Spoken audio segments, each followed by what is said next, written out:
everyone, welcome to Crosswinds Church Online. Maybe you've been part of our community for a long time, or maybe you've just joined us this past week for the first time for Easter.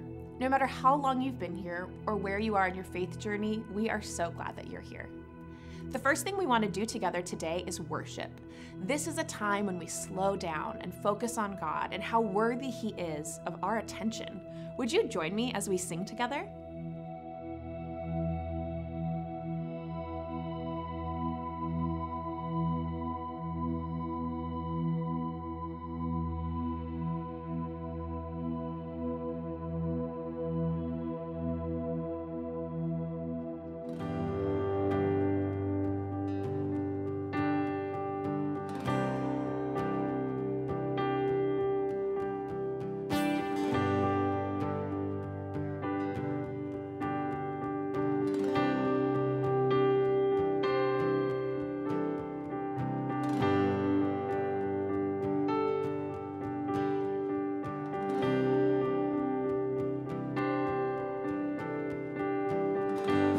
The power of sin and darkness, whose love is mighty and so much stronger, the King of glory, the King above all kings, who shakes the whole earth with holy thunder, who leaves us breathless in awe and wonder, the King of glory, above all kings. This is amazing grace.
stories of what they think you're like, but I'm the tender whisper of love, the dead of night, and you tell me that you're pleased and that I'm never alone.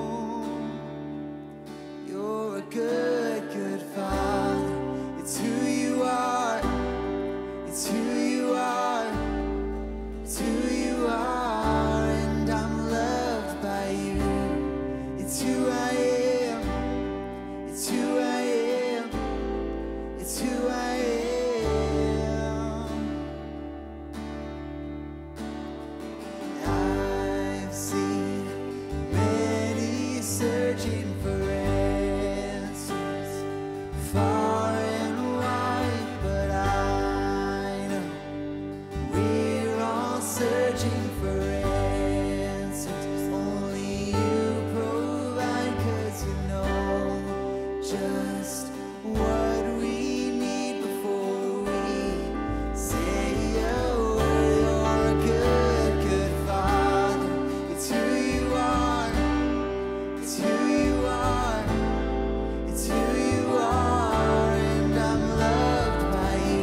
It's so great to worship together.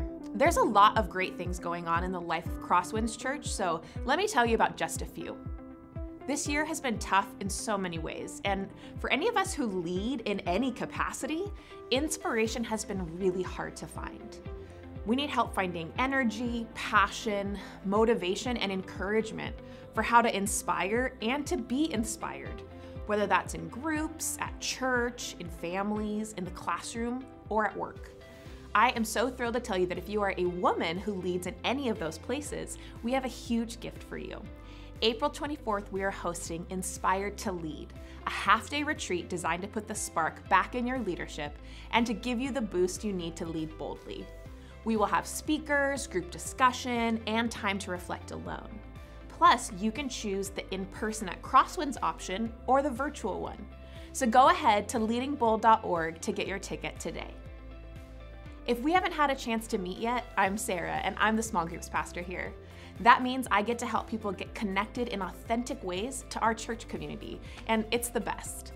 My favorite thing is seeing someone who is new come on their own on a Sunday one week, and then getting waved over to sit with their small group friends the following week. Those real life relationships have really gotten me through this last year especially. If you want to get connected to a small group, let me know at groups@crosswindschurch.org, and I would love to talk to you more about it. More good news. Thanks to the most recent county guidelines, we now have the capacity for even more people to attend our Sunday morning in-person gathering. If you've missed being together on campus and this could be meaningful for you, please join us for our new time Sunday at 9 a.m. We're still asking you to reserve your spot through our website. Plus, if you're a family with kiddos, you can also register for Sunday camp at the same time. Sunday camp runs during the same time as our in-person adult service on Sundays, and it will look very similar to our normal pre-COVID Sunday morning kids experience, only everything will take place outside. That's why we're calling it camp. We're opening this for children aged kindergarten through 5th grade, and they will be in the same age-organized groups every week with the same leader and maintaining social distancing. We're looking forward to seeing you and your kiddos on Sunday at 9 a.m. Finally, we are so grateful for how you have continued your generosity in the midst of such unusual times. There are 3 ways you can give to Crosswinds Church. You can mail a check, you can give online through our website, or you can text the number on your screen. I don't know about you, but I'm starting to see the light at the end of the pandemic tunnel, and boy, does it look good. It's beginning to feel like the time to start looking back on this last year and asking ourselves, what have we learned? The series we're starting today will give you a way to look back over the places in this last year that may have felt dark to you, but where you might also have experienced God in the middle of it. Sometimes there are lessons that we can only learn in hindsight, so we're gonna look back to see what God has to show us, and we're gonna do that by paying close attention to where God has been present. Now, it can be hard to get your bearings when you're in the dark, so to give you a better sense of what I mean by this, here's Jake. Hey everybody, my name's Jake, and as you just heard, we're starting a brand new series about paying close attention in the dark, metaphorically speaking, to see what you might notice. So, I'm here to help you practice your listening skills. What we're gonna do is we're gonna black out the screen, and we're gonna play a sound for you. And you're basically gonna try to figure out what that sound is. Now, you've probably heard most of these sounds, but let's see if you can figure it out without seeing it. Okay, here's the first one.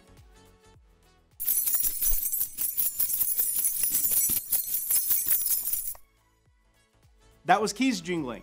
Reminds me of my high school janitor walking up and down the halls.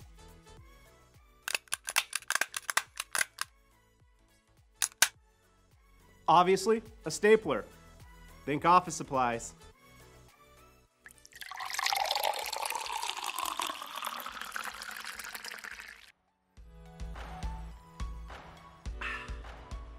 Water.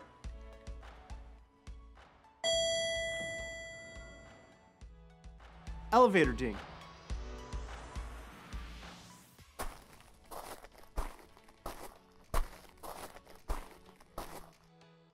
That was footsteps on gravel. If you hear that outside your window at night, call the police.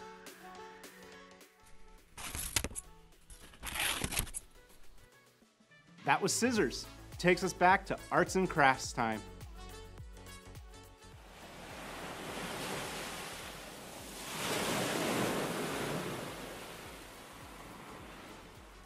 Oh, sorry. So relaxing.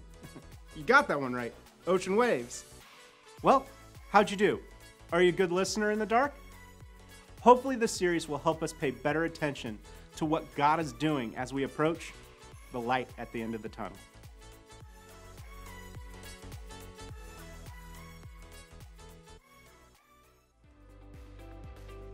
Okay, that stapler one was tough. Hopefully you did better than I did on that, but either way, this series is gonna help all of us see more clearly how God is at work, even when he's working in the dark behind the scenes. So let's jump in.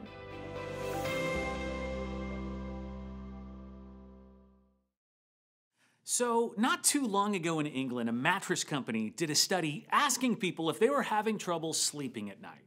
And of course, they learned a few things about people and what it is that keeps them up. But the most fascinating thing to come from the study was an honest admission that nobody was expecting. 64% of the adults surveyed, and this is a few thousand people, 64% admitted that they were afraid of the dark. That's nearly 2/3 of every adult saying that they do not like all the lights being off as they get into bed. This has caused them to dig a little bit deeper. I'm curious if any of these findings will resonate with you. 1 out of 5 people said that they check under the bed or in the closet for monsters or whatever before they get into bed. They want to make sure nothing is hiding in the dark, which is understandable when you hear this. 36% get the feeling that someone or something is in the room with them. That is a scary thought. So far, none of these describe me, but all right, this next one, 1 out of 5 people admit to not liking to have their foot or both feet hanging out from underneath the covers in case something grabs it. I can't believe that's only 1 out of 5. I feel like that should be everybody's fear. Regularly, my last thought as I get under the covers is, am I feeling brave enough to let this foot hang out tonight or not? All that to say, some of us are afraid of the dark, literal dark, and even if you're not, I have wondered if this past year, if there's a different kind of dark that we might fear. The dark that comes alongside tough times. I was thinking about this. There's a kind of darkness that's come along in this pandemic that we've been in. At times, feels like we've been locked inside our homes. Offices have been shut down. Many businesses are in various states of openness or closedness. Some who've gone out of business. School's online for most of the last 14 months. It's not just that there's a virus, it's what it's done to our way of life and our relationships. I think it's brought some darkness. My wife, Andrea, used to work in an improv comedy show in Las Vegas before we moved here. And the show would run 5 or 6 nights a week, as most shows in Las Vegas do. But the nights that it wouldn't run, you know what they called those nights? A dark night. Not Batman. The name for the night of the week when a show isn't running, a dark night. The theater is dark. It's a dark night, meaning there's no show. The lights are off, come back another evening. Well, for the last 14 months, our theater, when I say that, I mean our lives have been dark. There's been no show in some ways. And I know from talking to so many of you that there have been a lot of rough feelings that come with the darkness. There's been anger and sadness and despair and lots of fear. And we can't wait for a light at the end of the tunnel. And right now, seems like we're starting to see one, right? Vaccines are getting into arms and schools are opening back up and movie theaters are opening up and restaurants are allowing indoor dining and stores are increasing their capacity. There is a light at the end of the tunnel. I've heard that phrase more in the past few weeks than I've ever heard it in my lifetime. And maybe that's got you hoping again. If so, good. Or maybe you're a little bit cynical. I'm reminded of one of my favorite songs from the 90s. I think it was 1992. Favorite songs by Cracker. The lyrics, I see the light at the end of the tunnel now. Someone please tell me it's not a train. Maybe that's you. You see light, but you're not sure whether to put much stock in it. Either way, whether you are hopeful or skeptical, it seems as if we are coming out of the dark. But before we leave it, we at Crosswinds, we wondered what it would be to reflect back on some things we might have discovered in the darkness. that would be important to know for the next time we find ourselves in the dark again. And that's the idea behind this series. As we see the light at the end of the tunnel, but are still at least a few feet away from being out of it, what might God want us to have gotten from the darkness? Because sometimes, if you don't stop and ask that, you might miss something he had for you in the darkness. The darkness goes to waste. And we're going to look over 5 weeks at 5 instances of darkness in Scripture. And today, the one we're going to look at has to do with how alone we tend to feel in times of darkness. Have you noticed? One of the problems when you're going through a tough season is how alone you sometimes feel. Not too long ago, I was mourning the loss of a friendship. This is somebody I really cared about. And some stuff happened that really created a rift in our relationship. And this person wasn't willing to reconcile. And it was hard. It was a really hard time for me. And I felt pretty alone. But here's the thing. I was surrounded by people. In fact, I'm surrounded by pastors. You guys, I get to work with some of the best pastors every single day, but I couldn't talk to them about it because it felt like it would be gossipy to go talk with someone about this, and I didn't want to badmouth my old friend. I wasn't physically alone, but in my problem, I was very alone. You know what I'm talking about? I was thinking about this. Maybe people who've been through a divorce can relate to this better than anyone. You have these friends, or you have a church that are both you and your spouse's friends or your church. And then something happens where you split up and you desperately need people around you. You need someone in your life, and yet you can't always go to the closest people to you because it might feel like you're manipulating those people against the person that you're splitting from, and you feel very alone. I hear this all the time. It's just to say, you can be surrounded by people and feel very alone in the darkness that you go through. And I want to show you something today that we learn about the darkness that speaks to this alone thing. Whether you feel it now, felt it in the past, whether you're going to feel it in the future, something in the Bible that we read in Exodus. Exodus 19. Let me set the scene. God's people have been slaves in Egypt, and they have escaped. Moses has led them out of captivity, and all of the people camp at the foot of Mount Sinai. This is the part of their story where God's about to give them the 10 Commandments. And most of what we remember from this Mount Sinai part of the story is the 10 Commandments. But I want you to see how this whole thing actually goes down. Take a look at verse 9. The Lord said to Moses, I am going to come to you in a dense cloud, so that the people will hear me speaking with you and will always put their trust in you. And before he gives the 10 Commandments, God tells Moses, here's how this is going to work. You and I are going to talk. We're going to talk like we have been. I mean, God has been talking to Moses all along. In fact, he's talking to him in what we just read about talking to him. But he's saying, Moses, so that the people will see that I'm talking to you and then trust in you as the leader, we're going to do something a little bit different. I'm going to come to you in, look at what it says, a dense cloud. I don't know if you've ever found yourself in a dense cloud. Living where we do, so close to the San Francisco Bay, I'm going to guess it happened at some point. And I love the way that fog forms a dense cloud. It can be so striking. I had experienced fog before I moved here, but not like this. I grew up in the Midwest. We had fog. You would just wake up and there would be fog everywhere, and you didn't see an end of the fog or a beginning. You just knew that you were in it, and then it would burn off or go away. Well, when I was moving here to the Bay Area, I found myself driving here, coming out of the Mojave Desert and driving up into the Tehachapi Pass. And I remember vividly what it was to be in a sunny desert setting and to look at the mountain in front of me and see it covered in a dense cloud. And I remember driving into it thinking, wow, I am entering the fog. Like I could see the beginning of the fog in front of me as if I were driving into a garage. It was so thick and just covering the top of the mountain and the part that I was ascending to. And once I got in, it went from sunny to dark so fast. Okay, that is exactly what God is describing. Moses, you are now in the sunny desert outside Egypt, but this mountain, Mount Sinai, is going to be covered near the top in a dense cloud, a very obvious cloud, and you, Moses, are going to come up into it. Verse 12, God tells him, here's what I want you to do. put limits for the people around the mountain and tell them, be careful that you do not approach the mountain or touch the foot of it even. Whoever touches the mountain is to be put to death. This is a big deal. God says this area is just for you and me. No one else can come up onto the mountain. And this is such a big deal. Somebody tries, they'll be put to death. And maybe that seems extreme to you, and I won't deny that it is, but here's the significance of this. It's not because the mountain itself is special or God is trying to set Moses up as a supreme leader. The reason that God won't allow just anyone onto the mountain is because God himself will be in the fog. You ready? God is present in this dense cloud, like physically present. And a holy God, at this point in the Hebrew Bible, what people call the Old Testament, will not allow just anyone into his presence. All right, real quick aside.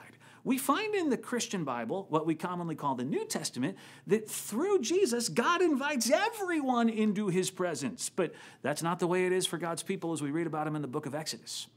Back to the point, God is present in the cloud. Okay, hold that thought. 3 days go by. And verse 16 tells us, on the morning of the third day, there was thunder and lightning with a thick cloud over the mountain and a very loud trumpet blast. Everyone in the camp trembled. And then Moses led the people out of the camp to meet with God, and they stood at the foot of the mountain. Remember, they did not go up on it.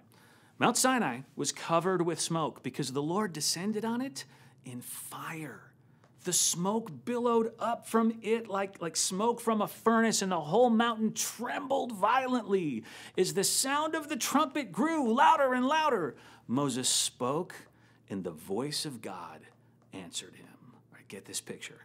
Moses leads the people to the bottom of the mountain, right at the foot, at the trail where he's about to go up. And they get there, and they see this cloud, but it's even more than a fog. It's smoke, because God has descended in fire. And there's like an earthquake happening at the same time.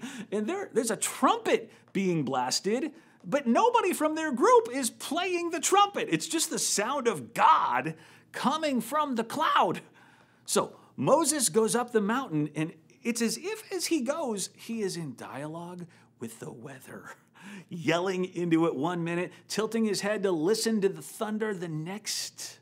As Moses gets up there, God tells him again, make sure the people know not to come up to this cloud, even the priests. Make sure they know if they break through that cloud and see me, they will die.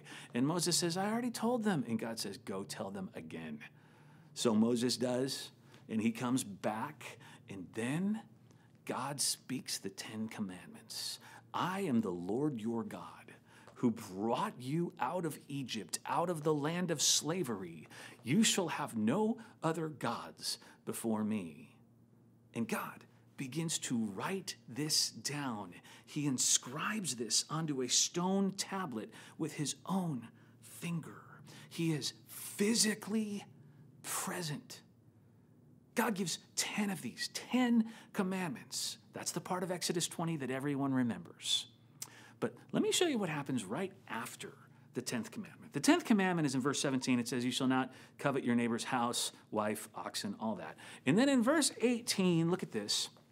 When the people saw the thunder and lightning and heard the trumpet and saw the mountain in smoke, they trembled with fear. They stayed at a distance, and they said to Moses, speak to us yourself and we'll listen, but do not have God speak to us or we will die. And catch this.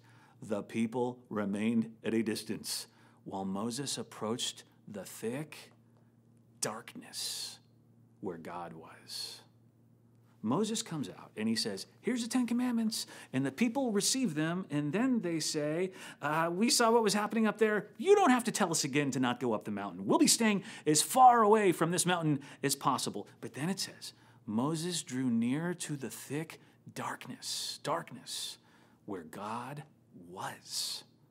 And this is the first time the dense cloud is described with this word that I mentioned earlier today, darkness. It's not just a cloud. It's not just fog or thunder and lightning. It's darkness.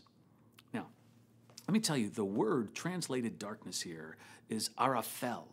And you should know, there are other Hebrew words for dark and darkness, but they were not used here. This is a word used in the Bible at this point that we're reading in Exodus exclusively for a different kind of darkness, a darkness where God is present. Arafel is a darkness that reveals that God is present even while keeping him hard to see. And what we find in this passage is that the God who we know of as the Father of light, and the God that we think of as the light that shines in the darkness and the darkness can't overcome it, that same God isn't just present in light, but is very present in the darkness. And here's what God is wanting us to see in this passage, that I think we've learned it personally. Before we leave the tunnel of darkness we've been in for 14 months, God is wanting us to see that darkness is as sure a sign of God's presence as brightness is. God wants you to know darkness is as sure a sign of his presence as brightness is. Let me say it differently. God is as present in the darkness as he is in the light. And maybe what you need to solidify today is we hopefully turn a corner on this pandemic, or maybe some of you need to realize this for the first time. In the midst of your darkness, you are not alone. God is just as present as he is in the good times, as he is when your life feels like it's full of light. A number of years ago, a woman named Becky Greer wrote down some of her story. When her daughter Cammie was 9, she gave her mom a stargazer lily for Mother's Day. And she said, "Mom, when the blooms die, plant it outside. The florist said that if you plant this outside, it'll come back next year." And Becky didn't believe it. But when the blooms faded and died, her daughter kept bugging her, "We gotta plant it. We've gotta plant it." Of course, winter came and the lily died. And actually, what's overwhelmingly tragic about that winter is that Cammie died, and her 2 brothers in a terrible shooting that took all 3 of their lives. She writes that her world became totally and completely dark. The following spring, the lily sprouted. She writes, "It grew to produce 27 fragrant pink blooms, and I became filled with inexpressible joy. Joy in my darkness? How could that be? Without my children, I believed I could never feel joy or happiness again." And then she writes, "I did not believe the lily could survive the darkness of winter, and I did not believe that I could survive the darkness of my grief and suffering after losing my children. But God was working on the lily in the darkness of the earth, and he was working on me in the darkness of my grief. I just didn't know it." Just because we don't always experience God's presence doesn't mean he isn't there, she concludes. Crosswinds, it's not just that God's present in the darkness. You ready for this? The darkness reveals his presence. Maybe some of you have heard of Gregory of Nyssa. He lived in the 4th century. He was venerated as a saint by the Catholic Church. He pointed something out about Moses. Moses' vision began with light, right? A burning bush. And then after that, God led Moses with a cloud. The Bible tells us a cloud by day, pillar of fire by night. But as Moses grew and he got closer and closer to God, Moses saw God in the darkness. And Gregory basically said, those of us who want to draw near to God, we shouldn't be surprised when our vision starts to get cloudy, because it's just a sign that we are approaching what he called the opaque splendor of God that resides in the darkness. The opaque splendor. It reveals God to us. In Isaiah 45:3, God says, "I will give you the treasures of darkness, and riches hidden in secret places, so that you may know that it is I, the Lord, the God of Israel, who call you by your name." God says there are treasures in the darkness. I wonder if those treasures are these things about himself, or these valuable life lessons that we can only get from God when we're in this dark place. Now, we've got 4 more learnings for you, but we'll get to those other weeks. For now, what would it be for you to see God's presence for you in this darkness? Before we leave the tunnel, for you to recognize how present he has been and to thank him for it. As you look back over this pandemic, have there been places in your darkness where you've been distracted or so focused on getting to the end of this thing that you've missed noticing and benefiting from God's presence? It's not too late, even in retrospect, to look at where you've come from and what you're in right now and figure out where God might be wanting to show you his presence as we focus on this as a church. Can I encourage you? Take some time this week, maybe today, maybe right now, when this is over, to recognize how present God has been for you through this and thank him. That said, I know there are some of you who very much feel like you are still in the middle of the tunnel or the beginning, not close to the end yet. And maybe your tunnel isn't COVID related. In fact, maybe you see a tunnel coming. You know it's about to get a little bit dark. All right, what would it be for you right now to enter it knowing that God is present in this darkness that's coming and that you can have strength and hope? He will meet you in the tunnel. He's in it, waiting for you. He's going to reveal his presence to you in new ways in the darkness. But let me close with another story. I know I already told a tragic one. This one starts that way as well. In 1991, a guy named Jerry Sitzer, he lost his mother, his wife, his children in a terrible drunk driving accident. All of them were on their way home from an event. A drunk driver going 85 miles per hour killed them all. He got a phone call. He writes in his book, he went into a black hole of oblivion, just frankly wanting out of life altogether. And he says that one night he had kind of a waking dream.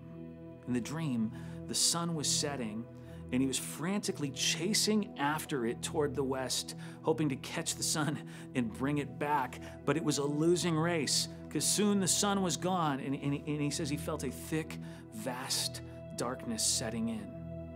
Well, a few days after this dream, he told it to his sister. And she said something so profound to him. She said, the quickest way to reach the sun is not to go west, but instead to head east, to move fully into darkness until you get to the sunrise. And he writes this, the quickest way for anyone to reach the sun and the light of day is not to run west, chasing after the setting sun, but to head east, plunging into the darkness until one comes to the sunrise. And for you, what you must know is as you head east, God is present in the darkness with you, leading you to the sunrise, the light at the end of the tunnel.